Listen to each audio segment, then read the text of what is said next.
Let's start with the practice of the vision quest. And for that, let's find a comfortable stationary position.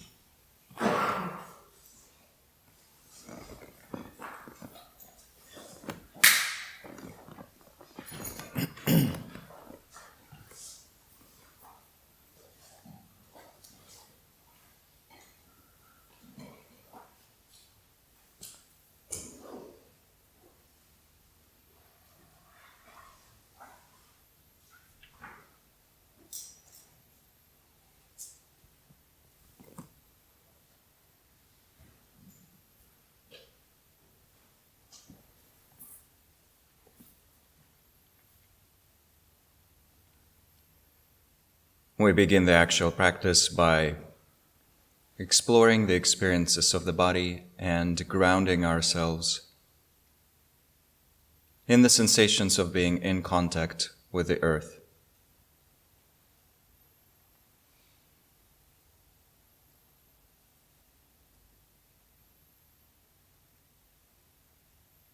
Touching the earth with our awareness by directing it to those experiences.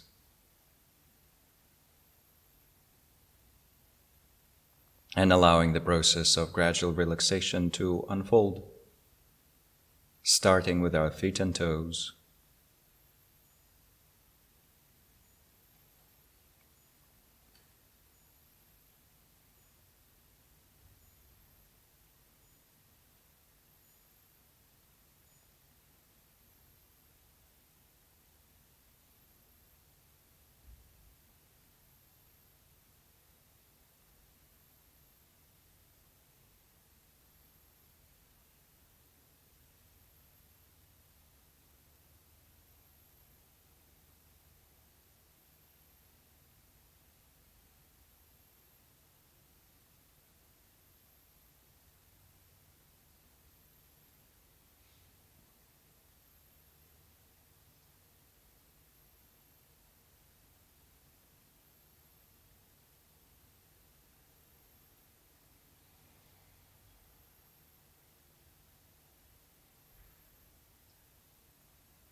And then we can either perform a more elaborate body scan in our own time, or simply allow for all the tension to leave us with each new exhalation.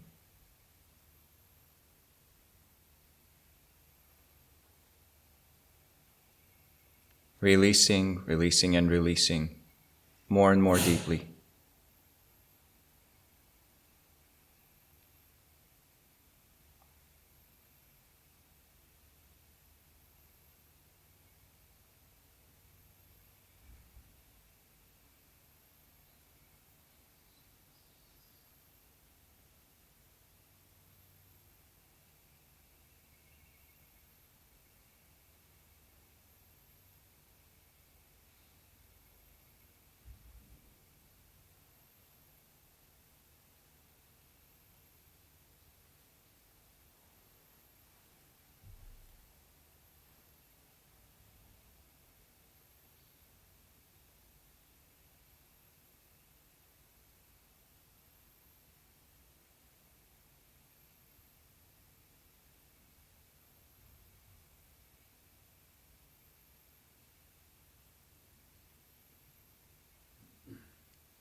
And then generating a truly positive motivation for this practice.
And with that, exploring the first question, how do I envision true flourishing?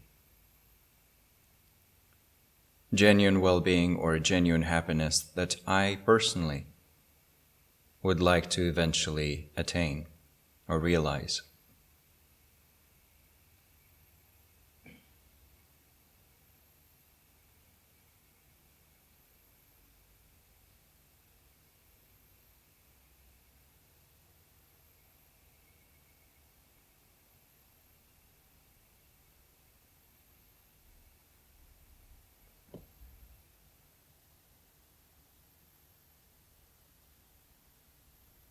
Allowing that vision or a general understanding to arise, and then responding to it with loving kindness. May it be so.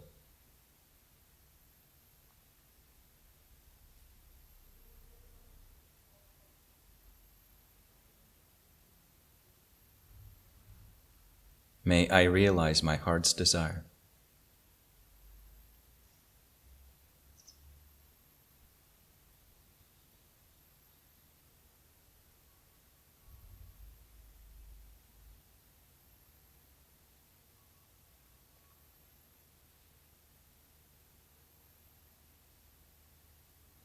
And then, if we wish to, breathing life into that vision with each out-breath, or even imagining the light of our basic goodness streaming forth from an orb of light in our heart center, and giving life to this vision, manifesting this vision in the domain of our experiences.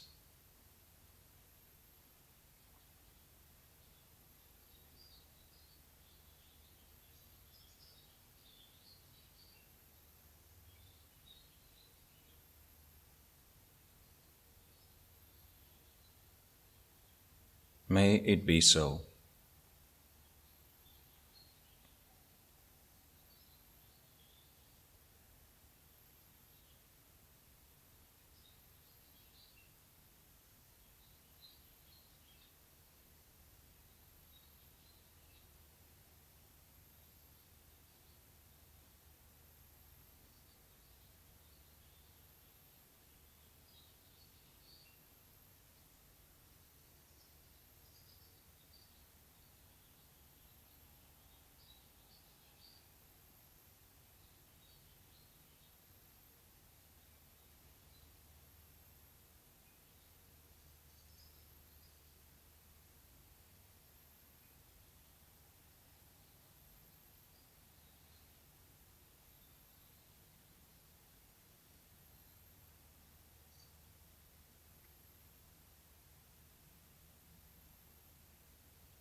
And then imagining having attained this genuine flourishing, seeing how that feels.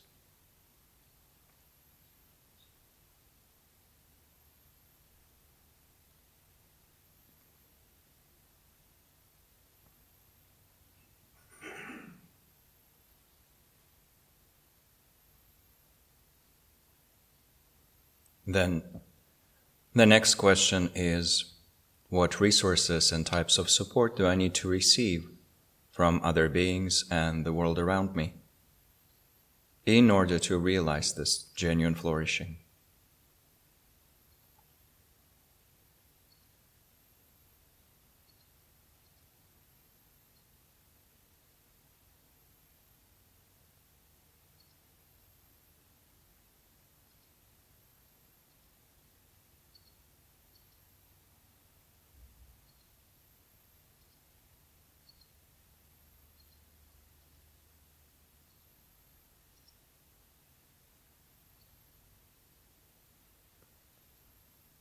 And responding to that with, may it be so.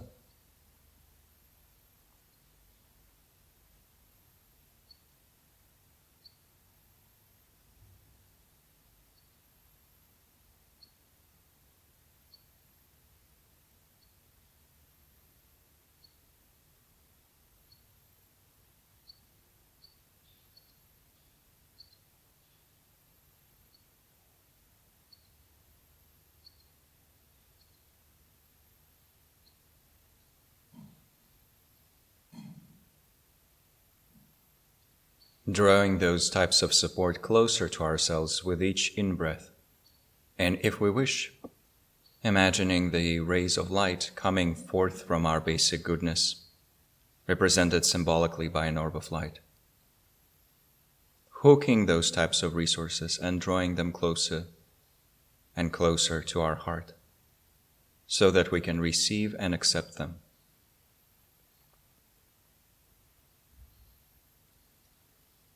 All of this with the wish of, may it be so.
Then the third question,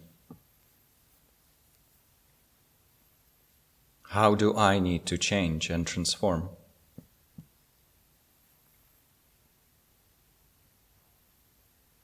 What habits do I need to release?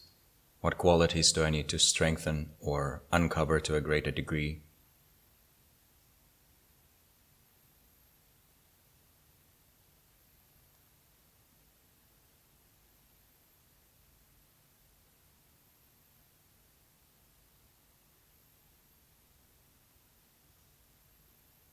And then, may it be so.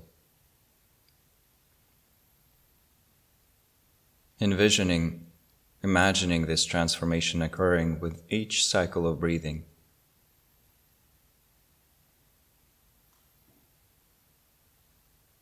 Helped, if we wish to use visual imagery, by the waves of light coming forth from our basic goodness.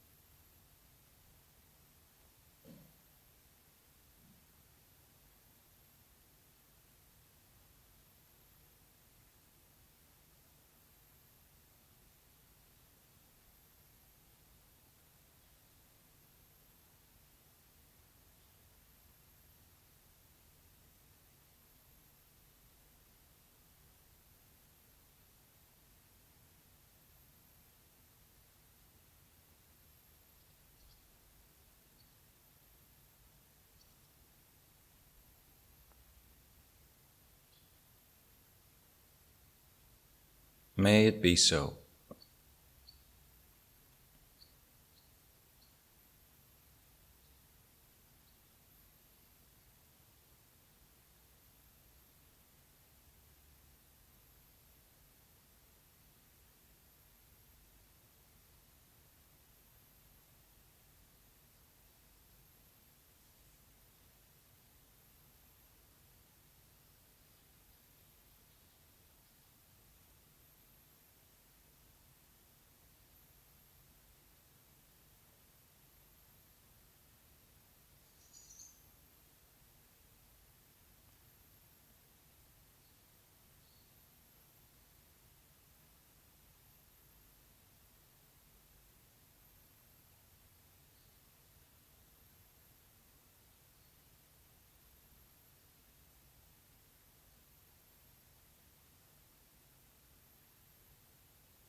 And finally, what meaningful gift do I want to offer to the world and the beings around me?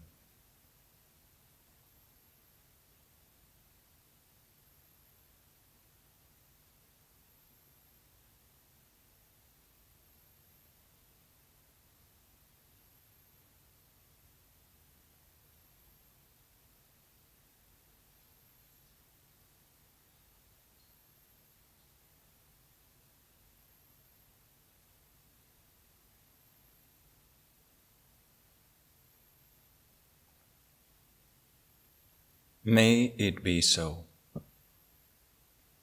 Imagining actually offering this gift to all the beings, either directly with our exhalation or by imagining rays of light delivering this gift to all who live.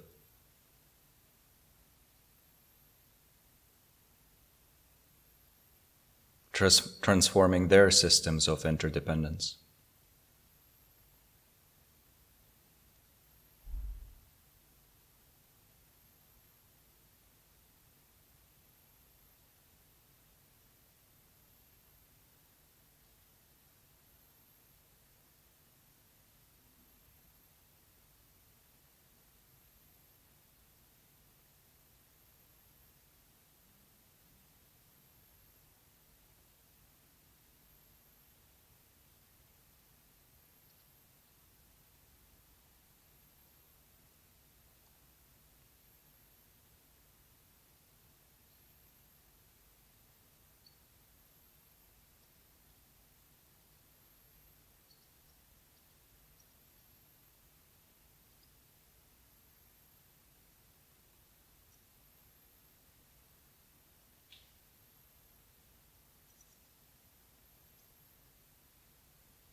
And then releasing the aspirations and the images to simply rest in open spaciousness.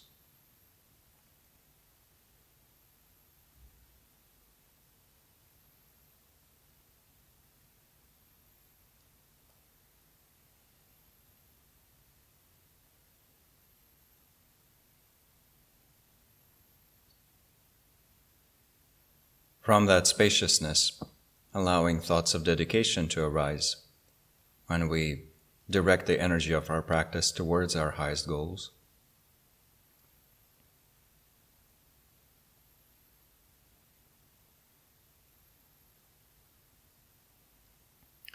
And finally, anchoring ourselves in the body and the sensations of the body.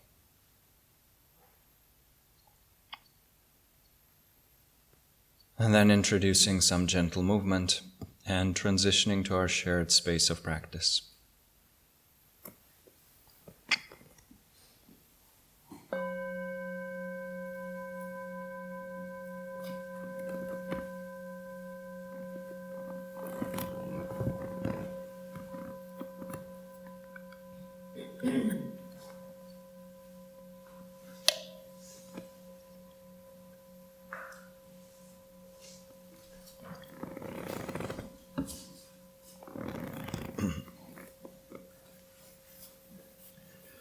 So if you are noticing changes in what this vision quest brings forth for you,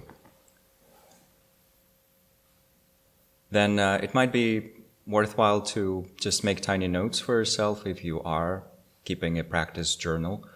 And in general, a practice that I sometimes mention in different courses, such as CEB courses, because I've learned about it from a friend who's been using it, is the practice of keeping a eudaimonic journal or an emotional hygiene journal. You could call it, of course, anything you want, but I like the idea of a eudaimonic journal. Basically, if you go to a gym, you would notice that sometimes there are these huge beefy guys who have a book that they carry with them. And in that book, they write down all the sets and all the repetitions and all the weights that they have used in a specific session. So eventually, I would imagine when they would, many years later, pass away, someone would be going through their estate and finding these piles of books which say something like push-ups 40, push-ups 80, and so forth, which is not at all meaningless because it allows them to plan their workouts accordingly and be intelligent about how it's all working out. It is not at all unreasonable to have a somewhat similar thing with regards to our practice. And it doesn't mean that we need to record every meditation that we've done and how many minutes was it and the quality of it, even though there is an approach of that nature in which practitioners are invited to rate their meditation in terms of the levels of concentration that were available to them, the levels of energy versus laxity, and so forth. Not at all necessary to do that, strictly speaking, but good just to observe the general strokes of, oh wow, yeah, this vision quest suddenly brought up something new. Or I'm noticing that I'm becoming quite passionate about this specific practice. Or this thing that previously did not feel like anything specific now feels alive. Or today, after hearing this talk by this brilliant teacher, I suddenly felt especially inspired about the Four Noble Truths. And now I want to explore that. So it could be anything related to our eudaimonic well-being. And the act of keeping a journal makes us motivated to have eudaimonic hygiene, to have that inner hygiene, at least to the same degree that we do physical hygiene. And that's a sign that I'm right. Just to consider that, it's not strictly a necessity of any kind, of course, but it is not uncommon in the history of the Indo-Tibetan contemplative tradition for masters to keep a record of all the teachings and transmissions that they have received and all the retreats that they have done. That's for their information, but also for later biographers to know what this master exactly studied, what he or she transmitted, and so forth. So in a somewhat similar manner, we could be just keeping a very light record of our practice and our commitments and our sources of inspiration. And another thing that could go into that or be a separate thing is, for example, having a little, I'm going to say spell book, but it's not about spells. It's about specific antidotes that we know work for us with regards to specific mental afflictions, specific mental distortions. So kind of a little recipe book for what helps us personally in moments of anxiety. What for us personally lifts us in moments of depression. What, in our observation, for us personally helped us go through heartbreak. What for us personally gave us some energy and inspiration when we were physically sick. Because over time we would be reading different books on all sorts of eudaimonic stuff, and we would be finding these inspirational quotes about what to do when you're heartbroken, how to deal with attachment, how to deal with anger, how to motivate yourself to do practice. And if we don't put them down somewhere in very concise form that would be easy to revisit, we would just forget all of them, which it tends to happen. So it's separate from our gigantic books where we take meticulous notes from talks and books, because usually we don't really revisit those giant books. No one really reads their class notes that often, unless they are in a program that has exams and things like that. But a tiny book where it's just the very quintessence of what we find inspirational, that could really work. And it does work, and it doesn't necessarily have to be physical. It can be on your phone, it can be on Google Documents, it could be anywhere. It can be graphic, or it can be written out. So these can be pictures, it could be a scrapbook, whatever, but just a source of inspiration for us to go through when we feel somewhat uninspired in our practice. And this brings us to another idea of maintaining our practice, not simply because, yes, I know that I need to practice, and so I will practice because what else to do? That's my commitment.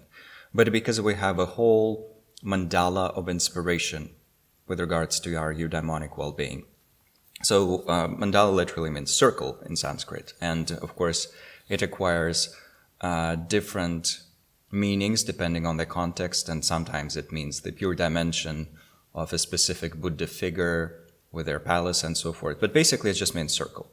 So we need a circle of inspiration, which would include inspiring images, inspiring sense, inspiring musical pieces, inspiring quotes, great masters of the past that have inspired us, wonderful practitioners of the present that are inspiring us, our Dharma friends, our eudaimonic friends that we can chat about eudaimonic well-being with.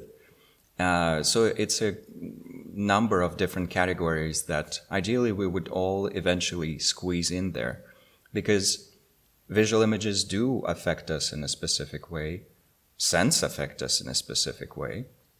In the Islamic tradition, and in general in Arabic countries, one of the most popular perfume notes is oud, which is sort of this very unique, very peculiar in a way, note of agar wood that is added to many, many, many perfume compositions. And people use it not just because it smells kind of nice and soothing or arousing, depending on how it affects you personally. People use it because they remind themselves and others that that was the favorite fragrance of the Prophet. So then by putting something of that nature in yourself, you're connecting to the Prophet, and each time you sniff waves of perfume coming up from your own body, you're reminded of the Prophet and his practice and his advice and things like that. So in a similar nature, if you've ever visited Tibetan Buddhist centers where they burn a lot of incense, or especially monasteries where there are clouds of incense on occasion, and then someone lights a stick of incense from Bhutan or Nepal, generally the Himalayan regions, you're immediately transported back, maybe, 30 years into the past, when you were receiving these teachings from someone who was truly a great practitioner but is no longer there. But the scent has that power. So the same thing with, of course, music and simply sounds like the sound of a singing bowl, right? And but especially so when we can think back to inspiring figures, because they are not just a smell or a specific image. They are a whole being that lived and struggled and went through all kinds of horrible situations, as we all tend to do, but succeeded in their practice nonetheless. So we also add that to our circle of inspiration, and that's why there is a lot of benefit in very gently exploring the landscape of the past. Who were the great practitioners of the past? So that does not mean that we need to have a huge pile of hagiographies, because some of them are written in a very arcane style indeed, and that may be not what inspires us. It might be very inspirational for us, but some people feel like they want a more modern book with that regard. But there's a huge variety, actually. So, for example, the book about Dipama that I've mentioned is very modern in the way that it's written. It contains stories from people who have encountered Dipama personally, 2 or 3 stories from people who encountered her later in their meditation and in their visions, but most of them are actual memories of meeting her, her bio, some bits of advice from her on how to practice. Very, very modern in nature. So something like that, and there are many books like that, could be quite powerful. I know that I'm only practicing to this day because I read Blazing Splendor probably over 110 times now, and then had the fortune of narrating the audio version of it in Russian, which was a fun karmic coincidence. But sort of finding something like that just keeps us inspired. And it doesn't necessarily even have to be from our personal lineage, even though that helps, because actually reading the biographies of masters from other lineages and being inspired by that makes us more non-sectarian, which is always a wonderful feat to accomplish. So these are just some practical considerations of what we can assemble around ourselves. And then on the second page here, it says, just to finish that bit, that the primary method of training for generating loving kindness is to generate a stable aspiration with regards to a sequence of beings, from ourselves to all sentient beings. And then supportive qualities, or qualities that support loving kindness, are wisdom, understanding, interdependence. So the more we understand how interconnected we all are, which is a fairly universal understanding that is completely secular in nature, just knowing, hey, there's neurological, what do we call that?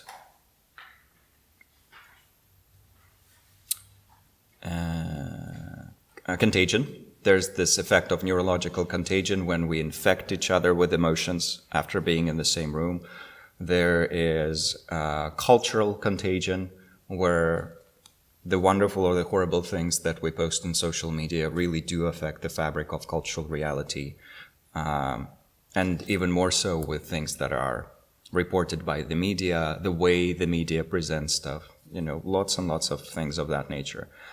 Environmental interdependence, financial interdependence, all of that. So we contemplate that, and it's a very secular type of contemplation. And then we see, I'm actually not isolated from anyone else. I cannot expect to just sit it all through without being involved in the quest for greater good. And I cannot expect to be truly living in a peaceful environment if I don't somehow contribute to the peacefulness of that environment, or at least try to do so, which would at least give me the happiness of clear conscience, which is one of the types of eudaimonic well-being. Then appreciation, which is mettā. Empathy, at least a basic level of knowing, hey, other beings do indeed have their own feelings, and those are real for those beings. Then tsewa, or tenderness, and finally essence love. Essence love and tsewa are closely attuned with each other. There are 2 different ways of looking at either our basic goodness or what comes up from our basic goodness. So essence love describes our basic goodness in terms of just the basic ability to feel okay in each moment, and a pre-glow to tsewa, this sort of ability to feel tsewa. That's why it's called essence, whereas tsewa, once we direct it towards an object, whether with regards to ourselves or anyone else, is already activated love, active love, projected love, engaged love. Then beyond that, it can keep crystallizing into further states, from tsewa to loving kindness, from loving kindness to great, immeasurable loving kindness, from that to great loving kindness, and then when that is combined with great compassion, we have bodhicitta. So that's the full sequence of evolution in that regard.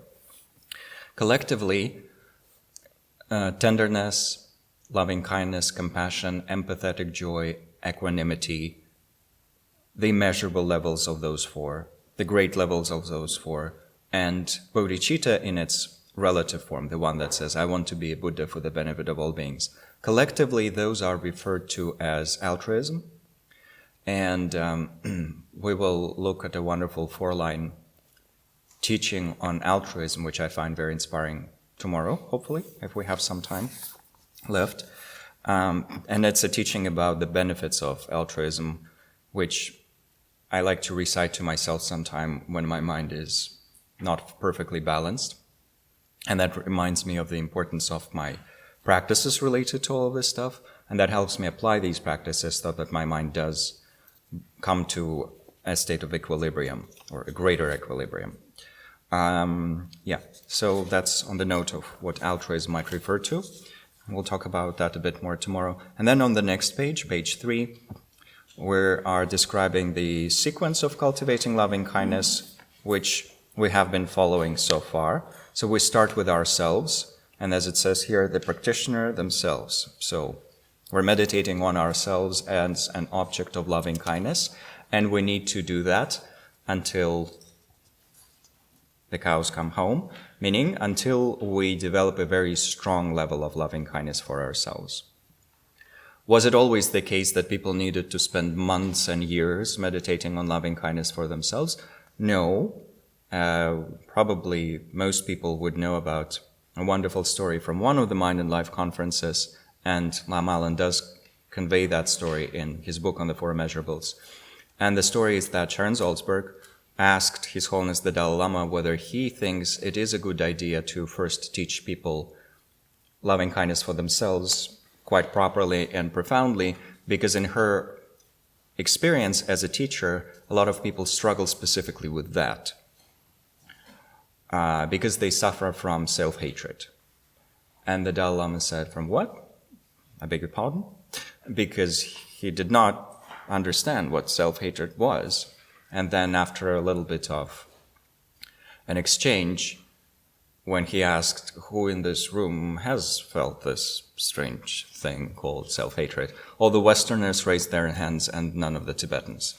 So, of course, those were older generation Tibetans, many of whom came from Tibet itself with its preoccupation culture. Now that young Tibetans grow up in New York and Switzerland and London and so forth, they have a different emotional landscape, very heavily affected by the same culture that we are growing up in or interacting with. But initially that was not such a big thing. And a similar story happened with Lampeter when he was asking his...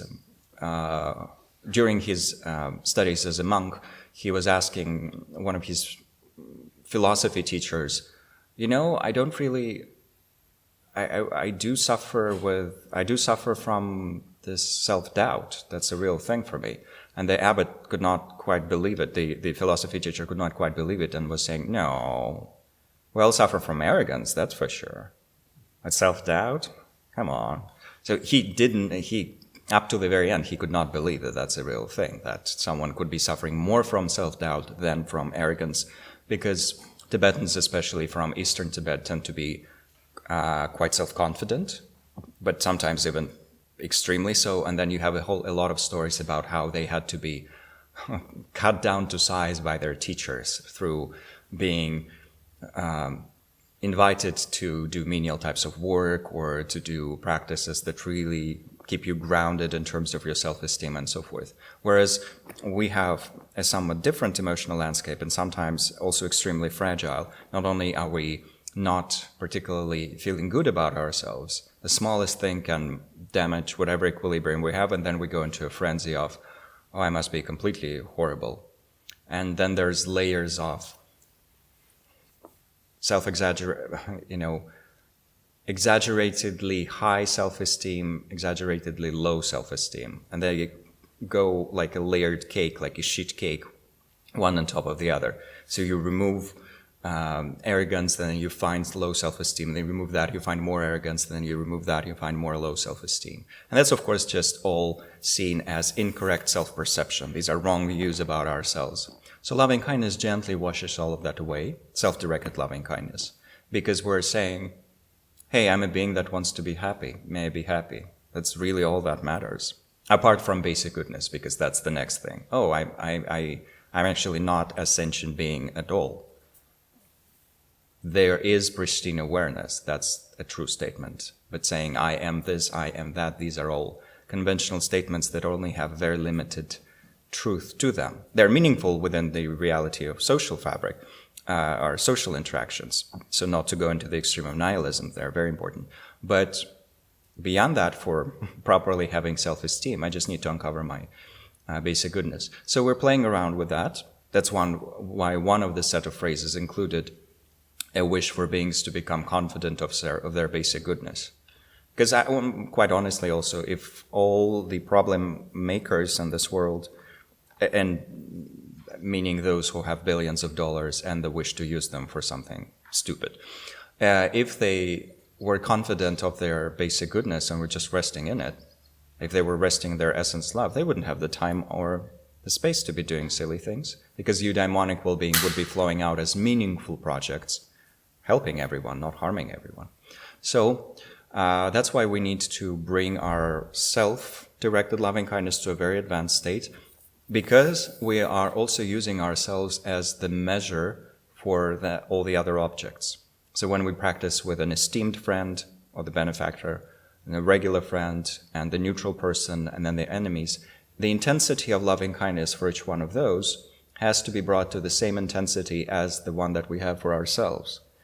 But that's why we cannot be starting at the horrible level we initially have, because otherwise we'll be like, okay, I now have the same level of loving kindness for this friend as I do for myself. That's not much, because it's not really that intense. So we first increase the intensity of the first one, which already would help us a lot in terms of strengthening our attention and so forth, eliminating some of the obstacles, because we would be forced to continuously come back to this object, and that's training in samadhi.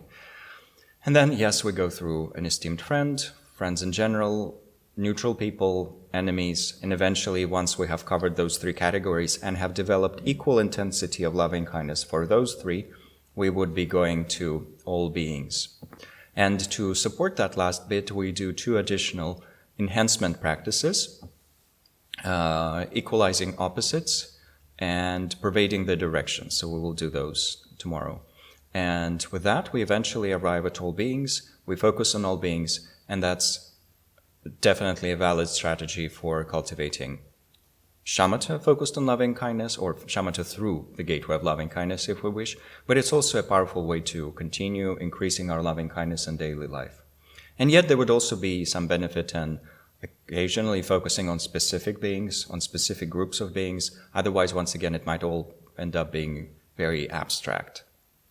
If we have already developed samadhi focused on loving kindness, then yes, it is realized, loving kindness has been realized, so then we don't need to worry too much. But until then, there would always be benefit in making it sometimes personal, sometimes universal. Mostly universal, but on occasion very, very personal, very specific.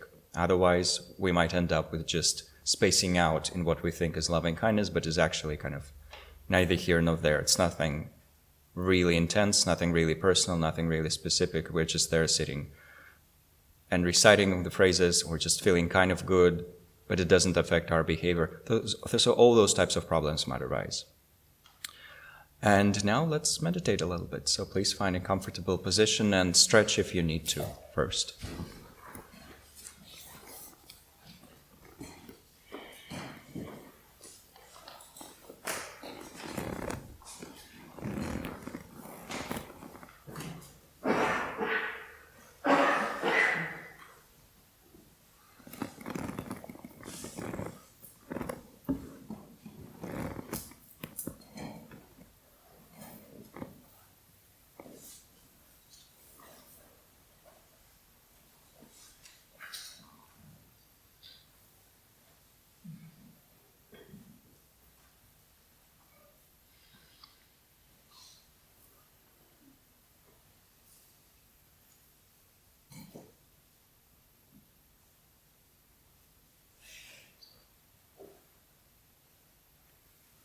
Having found a comfortable position, we go straight to the waves of breathing,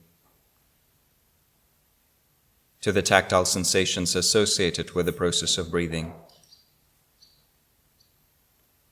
occurring throughout our body.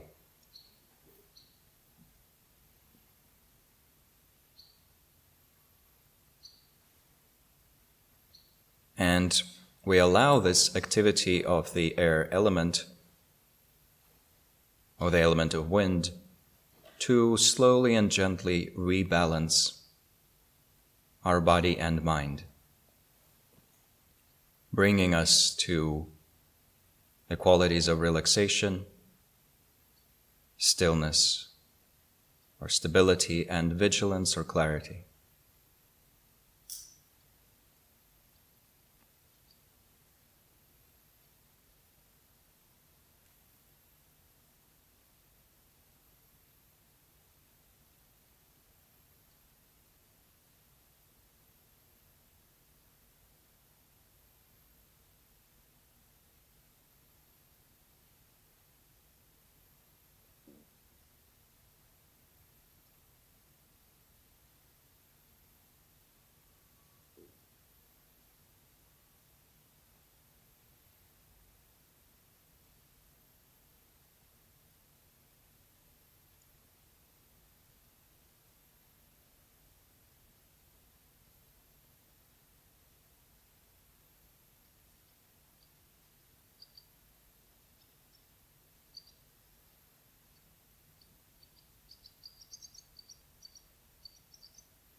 And then, offering loving kindness to ourselves.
Then offering loving kindness to a benefactor, an esteemed friend.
Then offering loving kindness to a friend in a more general sense of the word.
And then thinking of a neutral person, someone we feel generally quite indifferent towards, and offering loving kindness to them.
For a few moments, offering it to all beings.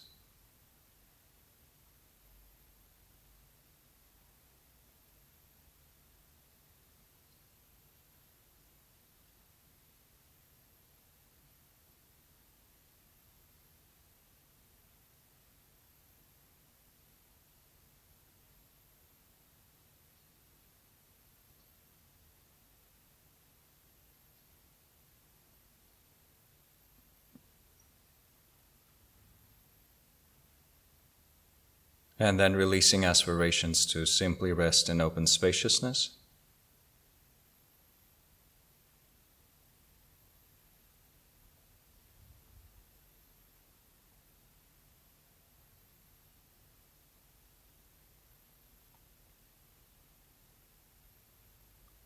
Dedicating the energy of our practice and of this morning session in general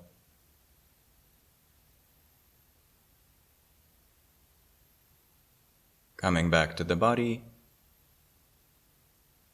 and introducing some movement to gradually conclude the practice.